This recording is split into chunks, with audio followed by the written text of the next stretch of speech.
Thank you, Felicia. Thank you, Ron, for opening our service so beautifully, so consciously, so intentionally. There's something that I think I heard. Good morning, heart and soul. Good morning. I've something I heard in, at least I think I heard, you know what I mean? Sometimes I'm not clear if it was in my mind or in the universe or just something is going on in there. So let me pause and say from my heart to yours, good morning. And I'm so glad that we're here together. What I thought I heard Felicia say is be, voicing gratitude and thanksgiving for everything required for the effectiveness of the service. Girl, you don't even know what you're talking about. Can I just say that? That the effect, everything that is required for the effectiveness of the service includes my healing. It includes divine revelation. It includes my getting out of my own way. It includes a requirement that I stand in a place where I am accessible to the divine. Everything required is that we be willing. All of us, that we be willing to be present to, not physically present, even though physically present is a real thing, but be present to in our awareness. Look, we's on an adventure in faith. And evidence of that for me, there's just the day is full to overflowing with opportunities for me to see that I'm on an adventure in faith. Now, it always has been. You know, life still unfolds the way life unfolds, offering everything required for the journey and the stuff you didn't want to take on the journey. What's different is my awareness that I'm on an adventure in faith. So look, on Friday, part of my morning includes the Paul Eugene workout. Can I just say I'm loving that? I am really loving just having a regular time, and I make up in my mind that we know that each other is there. You know what I mean? That like it's a group activity, but it's done via webinar, so we don't see each other. But I just make up that we's all there. And so sometimes when I'm feeling like, I don't know, I think, oh, they're going to be there. And then I make up that even though they don't know whether I'm there, they're expecting me to be there. And so that is just that little extra push. I know y'all don't need no push. Y'all just are self-motivated. You are self-inspired. You are way more disciplined than I. So y'all don't need this.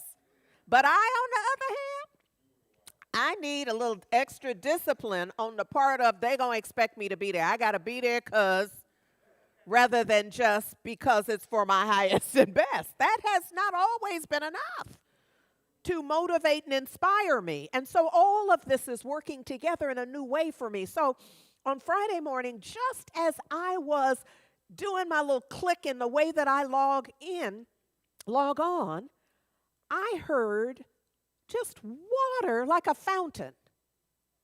Now, I live alone, and I thought, I don't have no fountain up here.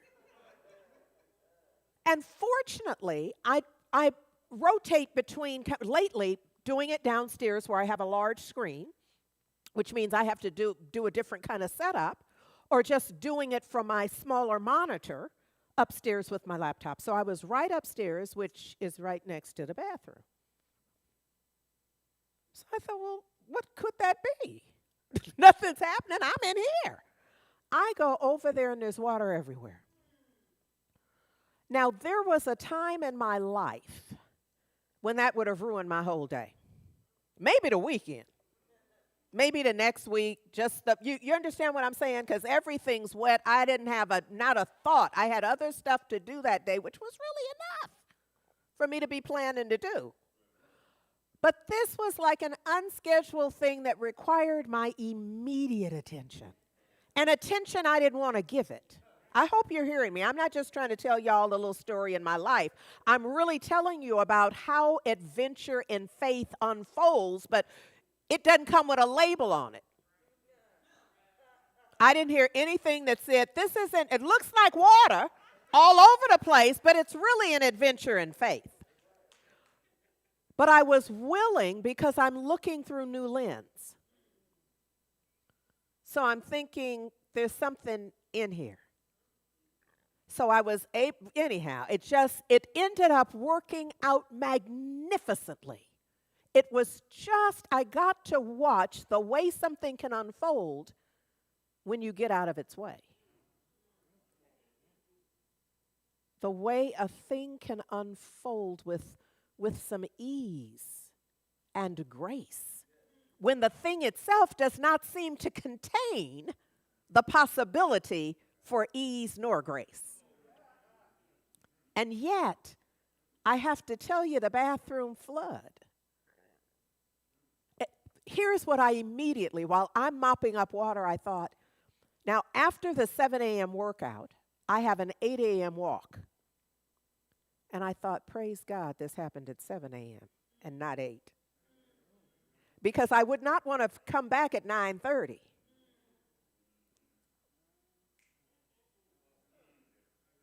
Because I heard it immediately, so I only had to clean up as much water as could flow out until I turned off the spigot.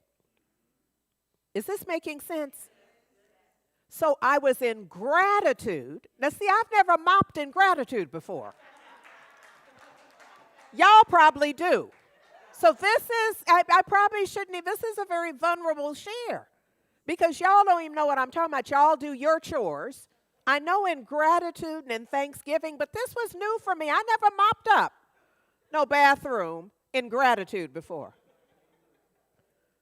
But on Friday morning, I was in gratitude that this unfolded in perfect order and form.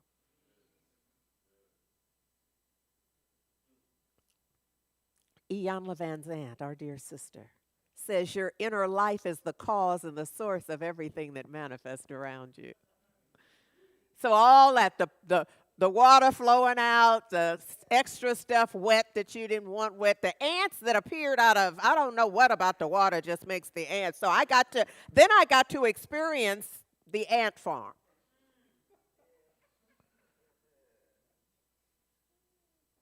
But here's the thing, I know, because this is what I'm teaching myself, what I'm training myself to perceive, that there is a message in this for me.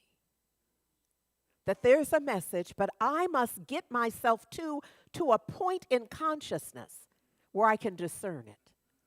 You see, I believe that there's always been a message in everything in my life, but I so nutted up about the thing that I couldn't even perceive that there was a message for me, an idea. It looked like it was just the stuff happening rather than that there was something more for me to know.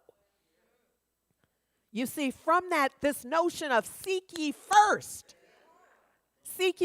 the kingdom, seek ye first an awareness of the divine. Sometimes we get caught up with the words, but I'm going to invite you to make it up. You know the spirit of the message. Don't get stuck on the details of the semantics of it and such. You know the core of the message. And the core of the message is that there's something for you to be and thus do before you start trying to figure stuff out. So look, these words from our sister Iyanla, that my inner life is the cause and the source. What I know, what I believe has everything to do with what I perceive and how I perceive it. And what I perceive and how I perceive it has everything to do with what I do next. See, this probably doesn't even apply to y'all. But I appreciate your patience with me. I appreciate your forbearance. I appreciate your willingness to know that this has nothing to do with you, but you're willing to sit with me through it. Y'all are like midwives in a sense. Say the girl is up there birthing something. We just going to be present to it, yes? So look, Dr. George Washington Carver, where there is no vision, there is no hope. Now, I'm forever baking baklava with my non-baking self, which is my way of saying that I'm layering some things. So I always want you to be aware that the dots don't connect themselves. That's what you're here for. You're here to connect the dots so that you can make it into something you can use. Yes? Okay, so he's saying where there is no vision, there is no hope. Proverbs 29:18, I brought you some different versions because I want us to work through this to expand our mind to what is this idea here. So in Proverbs 29:18 in the King James Version, and I seldom use it, but it is the one that is most familiar to most people, so I'm going to go there. Where there is no vision, the people perish, but he that keepeth the law, happy is he. Now, that's how the King James does it. I seldom use it because it's kind of complex in how it came into being. And its very sourcing of it causes me to not want to use it all the time. I'm just saying. But I want you to see how we can work with this how we are required to use our minds in this.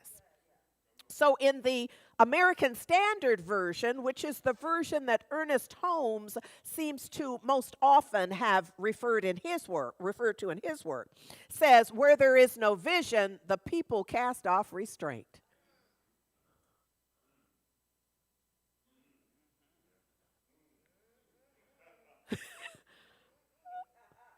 I'm going to let you do with that as you please.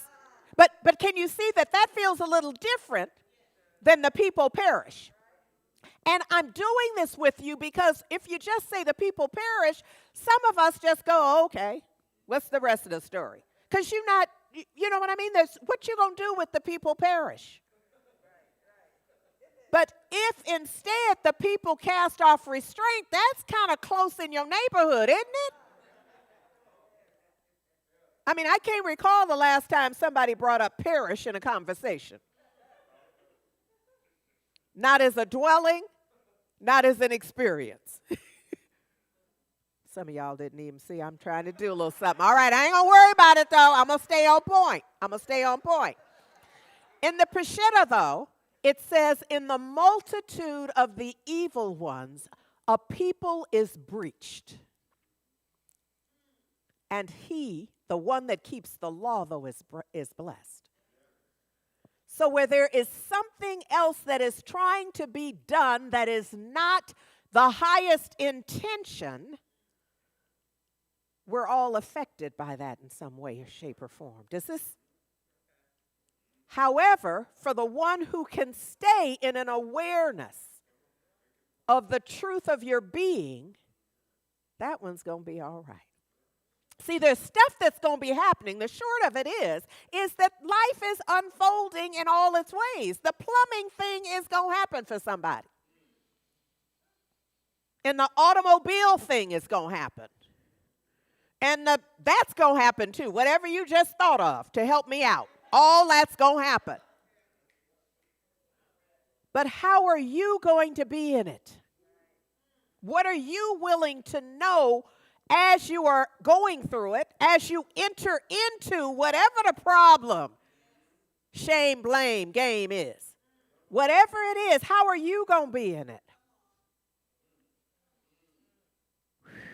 Andriette, you just talking to you, girl. That's all I know. They just ear hustling back in here. That's all this is. So look, Dr. Daniel L. Morgan, master mentor, offers us this. It's entitled Reward of True Vision. He says, wisdom is not simply adjustment or acceptance. It's a vision of better things to be attained in better ways. So it's not just better things, I'm ready for better things. Better things will be attained by the engagement of what? Better ways. If wisdom does not bring to us gentleness of spirit, love of beauty, and the firm desire to attain the good, then we've misunderstood both its substance and its purpose. I'm just saying. He says it cannot be denied that vision, the same vision that Dr. Carver spoke of, is a precious quality, just as thoughts are things. Vision has a kind of substance and reality, even though invisible to our sensory perceptions. See, don't be fooled by the fact that you can't see it. And as you see it, that everybody don't see it the way you see it. Even in the spiritually forlorn periods of history, people in their extremity, he says, have prayed for the good, recognizing that in goodness alone was their ever-present help. Good, which he makes clear is a synonym for God, is a spirit and must be worshiped in spirit, and vision lives in those who do its work. It cannot be divided from them. See, when you bring it, I don't even know when as a child I learned that you got to bring something to get some. Somewhere on the block, somebody made sure that I knew that it was up to me. What did Reverend Amon say? The onus is on you. The onus is on the student. The onus is on the one who desires. Though it's on us. No one has absolute vision, but there is vision in all people. And when they accept its guidance and become its instrument, vision walks the earth. So look, I'm going to back up because I'm going to help you connect some dots. Y'all probably already have, but I'm just going to say it for those who haven't. Your inner life is the cause and the source of everything that manifests around you. You get that right there? That's how vision walks the earth. In the manifestation. That's how it all comes together. So today I've come to ask destiny to say to you, never be afraid to love. Never be afraid to just be you. But your best self. Don't just bring the ragged, you know what I mean. Don't just drag it all up in there with the, Just be you, but have an intention to be your best self. Have an intention to forever stretch. Have the courage to be free. Look at here, this is important, at least for me in this moment. Don't cloud your eyes with others' lies. See only what you want to see. See the divine vision, because who doesn't want to see the divine vision? The all in all of it, yes. So I'm going to ask destiny to bring it to us. Destiny Muhammad.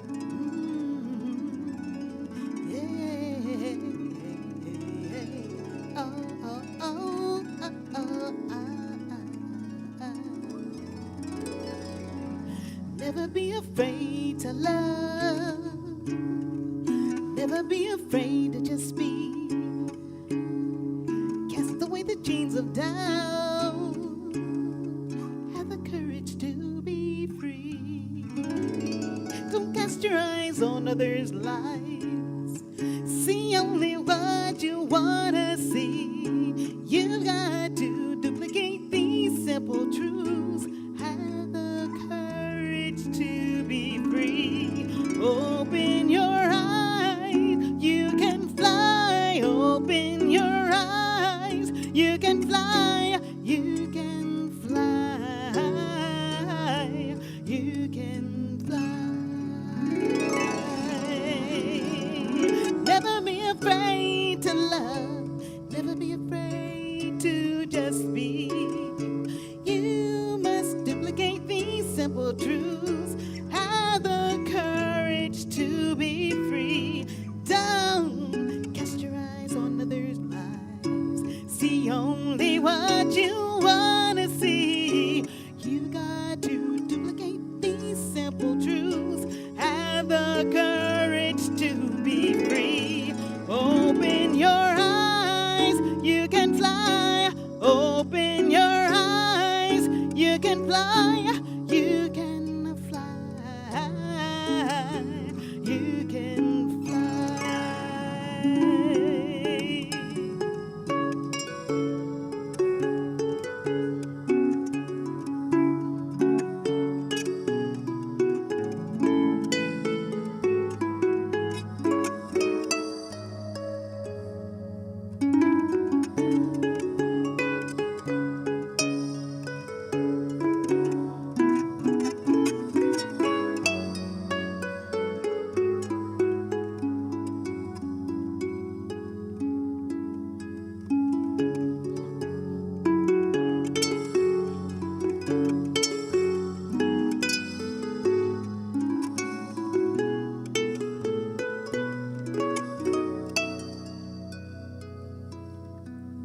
Never be afraid to love. Never be afraid to just be.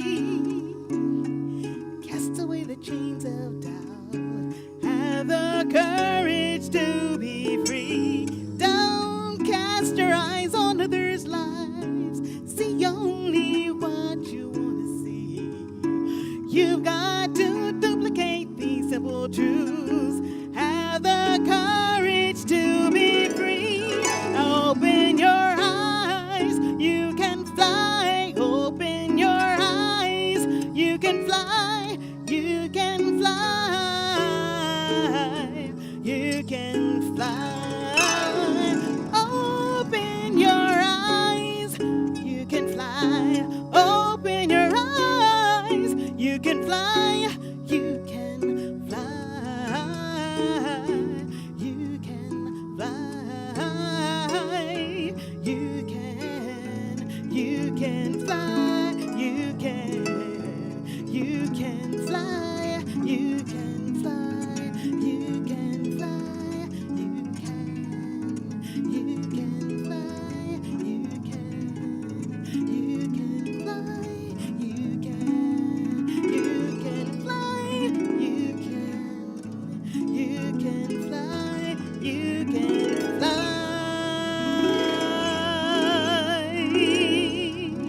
You can fly. Oh, fly, you can. Never be afraid to love. Never be afraid to just be. Just be. Just be. Just be. Fly.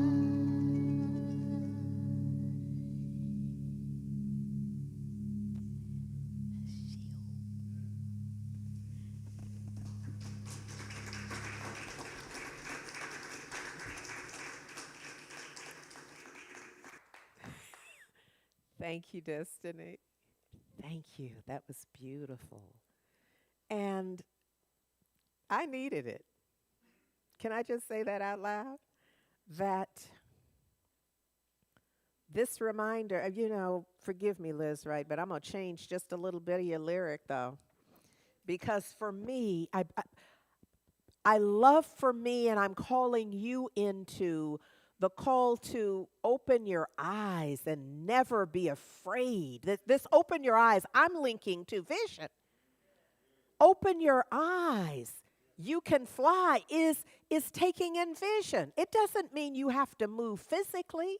It's taking in the divine vision for you, for the world, be in an opening place. So this notion of never be afraid to love and never be afraid to just be. Have the courage to be free. Don't cloud your eyes with others' lives. And then here comes my little shift on it. See only what you need to see. She writes what you want to see, but I don't know that we're sufficiently advanced, that we're sufficiently mature. I'm just saying, I know it's projection on my part, but I'm not clear that we have the maturity to just be seeing only what we want to see. It's seeing what's for the highest and best for all concerned. That's the call, isn't it? I mean, I could be out here on my own, but my sense is that that's really the call, is for us to call forth what's the highest and best for us to see, for us to know at any given time and place. So, look, here's, on this adventure in faith, I have been, I don't even know how to describe, and it doesn't matter, my ministry in this moment. One, because I'm very nervous. I've been going through something that I haven't been willing to bring because I haven't known how I could bring it. I didn't trust myself to, you know how you can say just the facts? I really felt that because I felt hurt and was feeling some pain, and I was in grief. I was feeling betrayed, and the thing about betrayal is only people, can't nobody betray you that you don't trust. Do you understand what I'm saying? So when we say betray, it has everything to do with the connection. It has to be a close connection, or we call it something else. It's not what the response is. Is this true or not? True or not? So I was personally experiencing this kind of whirlwind of grief and betrayal, and then there's all the other stuff that would show up in that. Y'all know what I'm talking about in your own lives.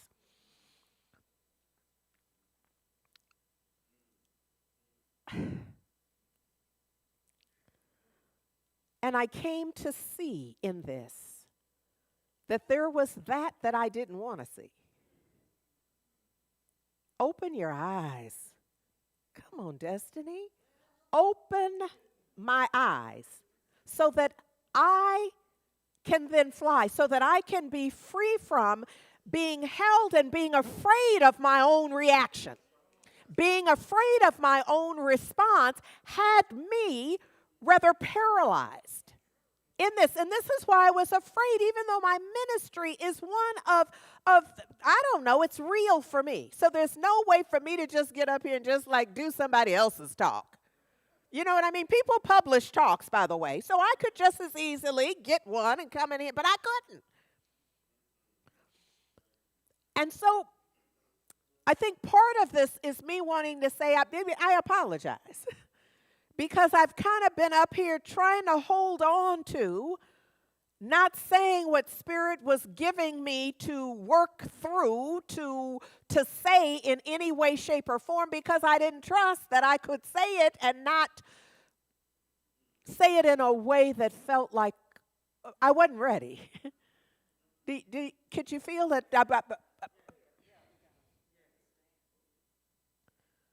So here's what Emmett Fox has for y'all tomorrow. I'm just going to preview it. This is what Emmett Fox said for y'all to get tomorrow, but I needed it before. And so I'm placing it right in where I am from this place. And I can speak about it now because I'm not there. I can speak about it now because I can see something else. I'm no longer afraid of how I used to handle situations. You know, in the old church, there would be the time for testimony where folks would give testimony about how they used to do the thing. Well, there's no risk of me being on the 5 o'clock, 6 o'clock news now. There was a time when we could be in fear that you'd look up and see y'all's minister on the news because she wasn't as evolved. But now there's no risk that you can watch any channel you choose. You do not have to worry about looking like, oh, Lord, there she go again. There she go again, working out stuff on TV news, on the front page of the paper and such, you know? So it's moved beyond that, but I still had a fear that the way that I was, all of my feelings, I didn't trust. I didn't trust how I'd be, what I'd do. But look at here. Emmett Fox has this for y'all tomorrow morning. Practice makes real. He says, now he has a little different context, but I'm going to need you to extrapolate. I'm going to need you to expand this idea. He says that the only part of our religion that is real is the part we express in daily lives. He says ideals that we do not act out in practice are mere abstract theories. Actually, such pretended ideals are a serious detriment. Why? Because they drug the soul. He says if you want to receive any benefit from your religion practice, then you must practice it. And the place to practice it is when? Right here, right now. Right where you are. The time to do it is now. So I know that sometimes you're like, I took that class. Or it's inconvenient. I'm saying take the class. Because the only way to make the changes required are to be in practice.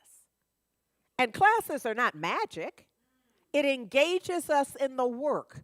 You see, if you take a 5-week, 8-week, 10-week class, what does that mean? That means for 5 weeks or 8 weeks or 10 weeks, you're doing something very specific. And look at here, if you're really in the class, you're doing something more than just showing up for the class.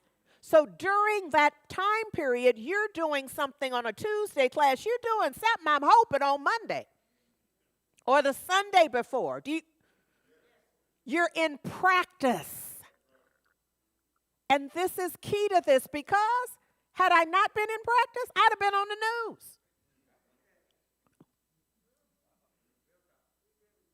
And not for the award. I'm just saying because some of y'all, I know the love is real. And you're thinking, well, yeah, Reb, we want you to be on. I'm not talking about that guy. I'm not talking about the front page of the paper in that vein. A writer on prayer, Emmett Fox says, he doesn't name the person. He says that person says, knead love into the bread you bake. Wrap strength and courage in the parcel you tie for the person with the weary face. Hand trust and candor.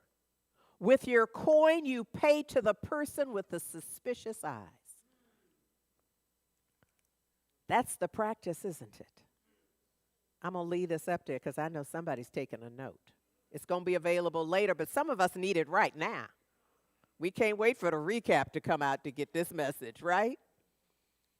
We need to know, I'm going to read it again, to knead love into the bread you bake. Whatever it is you're fixing up, make sure it has some love in it. To wrap strength and courage in the parcel you tie for the person with the weary face. To hand trust and candor. Can I just say a little something more about that? That sometimes when it's trust and candor together, everybody don't want to hear it. So it's going to mean that you're going to have a level of courage and insistence upon sharing trust and candor If you don't get it now, it's okay. You'll get it later. Isn't that that's what the old folks used to tell me. Oh, it's okay. I get you. You the one. You can't get it right now. It's no worry, honey. Don't even worry about it. Because this game of life is a now or later situation. You can either get it right now or you can get it later. So I'm not worried about it. It ain't going nowhere. You can either take a note right now, meditate on it, and be transformed by it, or you can get it later on, howsoever it comes. That I know for sure. And then he ends this by saying, this sums up the practice of the presence of God. Come on, Liz, right? Open your eyes. Open your eyes. Begin to envision a new practice, a different way of being. That's where this meets me.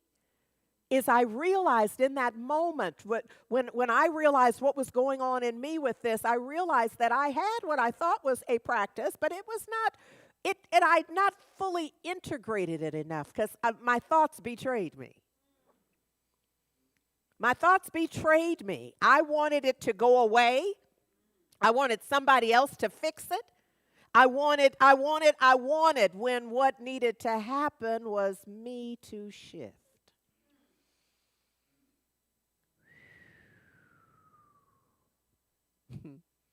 But that's okay. Revelations 21:5. Behold, I make all things new, even you, baby. Even you with your little hardened heart. Even you with your opinion about it. Even you with your righteousness about how it needs to be. Even you.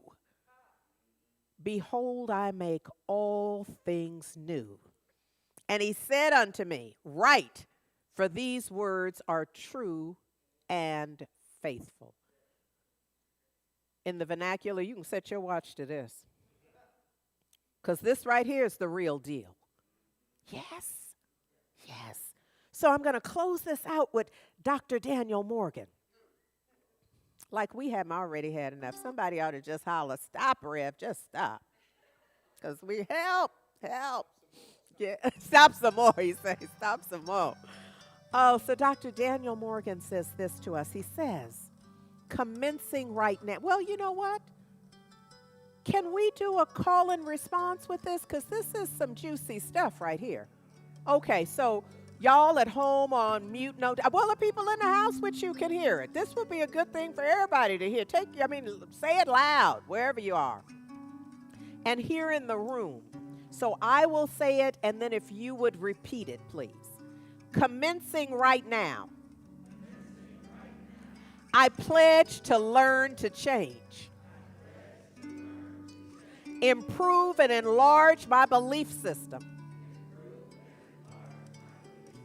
To cause my health, strength, and well-being to expand and cause me to be whole in every respect and regard. To go forth to do my work in confidence and trust, knowing that whatever is necessary for me to do today, I can do and do quite well. Working, treating, and trusting. I am guided and guarded into right action. And made ready and fitted into my place in the grand scheme of things. Oh, don't let that part drag off. In the grand scheme of things. I think that last little part is important because there really is a grand scheme. There's a grand scheme for your highest and best, for your divine evolution, for your perfect truth to be realized by your life, by the living of your life, by the demonstration of your caring, your active intention, your loyalty, your support, all of that, the grand scheme of things. We don't want to just drop that part out. So look, when it's all said and done, it is us honoring God in everyone, being an instrument, being willing to be guided and to know that we're guarded. Destiny, I'm just going to invite Destiny Muhammad to give us God in everyone. Everything beneath the sun breathes like a harmonium. Pure perfection has begun, guided like a midnight sun. Out of darkness I have come. I see God in everyone. Let me be an instrument, guided by an heaven sent. May these grapes of breath ferment, alchemized with love's content. Peace be still and know me now. God is all that I have found. God, let me know your name. Hold me in the same breath as your word. Oh God, I feel you all around me. Oh, how you astound me with your grace.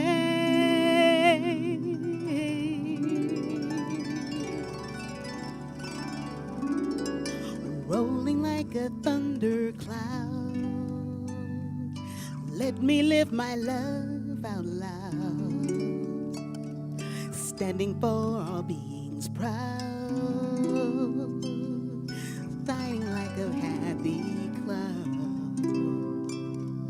Peace be still and know me now. God is all that I have found. Oh, God, let me know your name. I found you in the same breath as your word. And God, I feel you all around me. Oh, how you astound me with your grace. Spinning like a prayer feels, whipping on Ezekiel's wheels. Nothing like a kiss seals this being I become. Knowing what I'm here for, standing on distant shores. Nothing like a kiss knows God in everyone. Knowing what I'm here for, spinning like a prayer wheel. Nothing like a kiss seals the spirit I become. And knowing what I'm here for, standing on the distant shores, going with the infinite, God in everyone. Oh, God in everyone. God, let me know your name. I feel you in the same breath as your word. God, I feel you all around me. Oh, how you astound me with your grace. Oh, and God, let me know your name. I feel you in the same breath as your word. And God, I feel you all around me. Oh, how you astound me with your grace.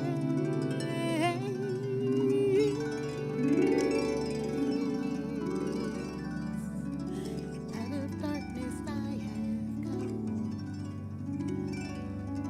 Out of darkness I have come. Out of darkness I have come. Out of darkness I have come. Now, you know, I love the sense of immediacy if not urgency, about commencing right now.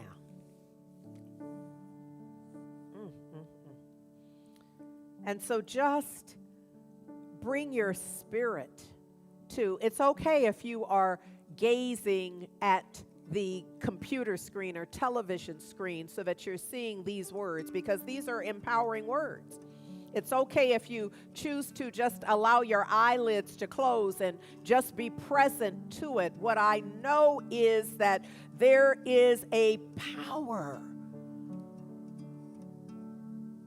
a divine presence that I call the living one, the strong one, that has hundreds of names by people around the universe, all over the planet, who are referring to the living one, the strong one. Also, I refer to it as divine source. All of the other names are unique to the people who want to call it that. The master teacher, Yeshua, that the world ultimately came to call Jesus, simply said Abba. Abba, just Father.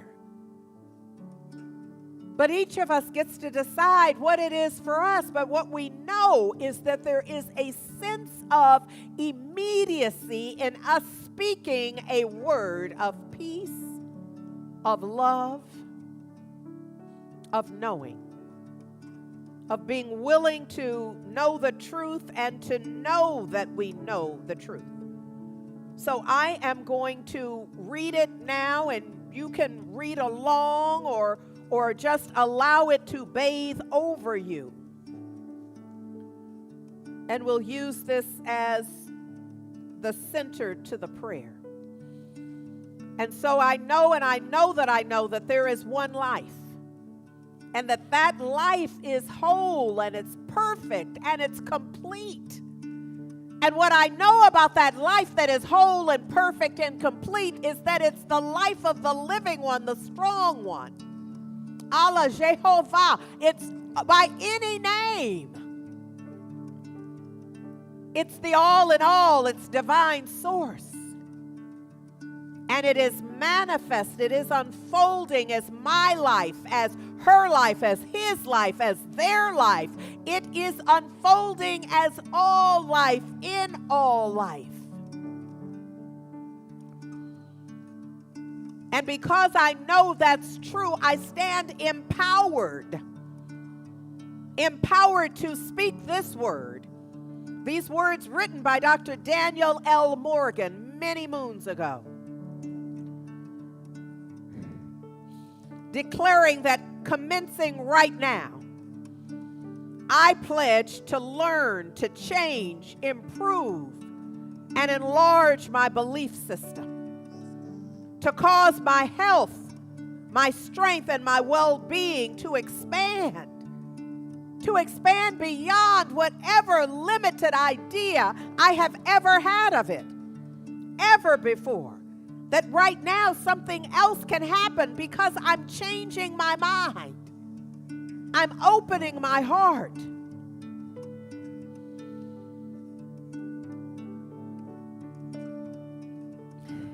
And this change causes my health, my strength, my well-being to expand and to cause me to be whole in every respect. It's a chain reaction that causes me to be whole in every respect and in every regard.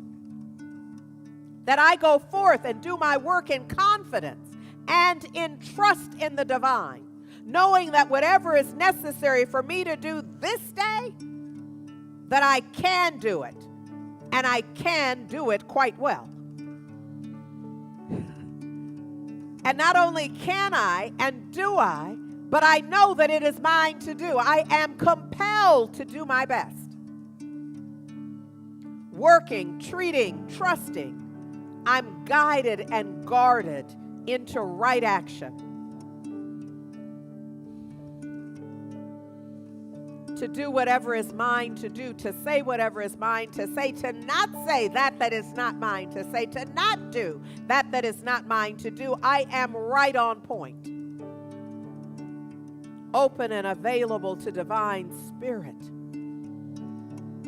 and made ready and fitted into my place in the grand scheme of all things.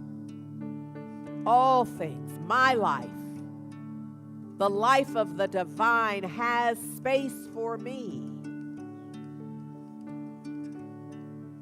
in this grand scheme. The perfect unfolding, the destiny of my life, my purpose, my mission. Oh, I just rejoice. I rejoice in my awareness of the all good that surrounds and enfolds me, that is lifting me, that is breathing me, that is being me.